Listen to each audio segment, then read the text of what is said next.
E hoje nós damos continuidade do nosso fã-clube, que esse ano comemorou também 10 anos de fundação. Tivemos um prazer enorme de organizar a nossa primeira JediCon em Minas. Vários colegas daqui do Rio de São Paulo estiveram presentes.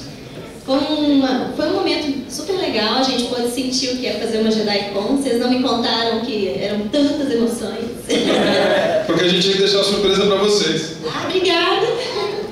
Então, pessoal, a gente deixa assim, trouxemos alguns colegas, inclusive o fã-clube Conselho Jedi de Uberlândia, que é nosso posto avançado, está aí presente. Então, tchau. Ô Dani, quantos PAs tem em Minas?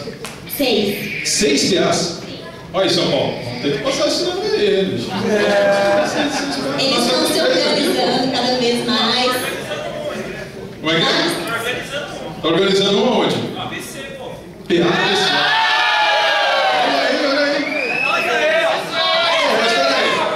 Esse dia o pessoal vai abandonar São Paulo, pode ir. É o subdiretório. Então, parabéns pro pessoal de São Paulo que segurou, deu muita força aí. Pro pessoal do Rio também, que uma gracinha tiveram também desde o começo. Brian, história presente assim no Brasil desde o início. Grande orgulho de vocês todos.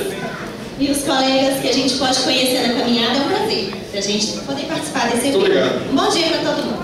Obrigado.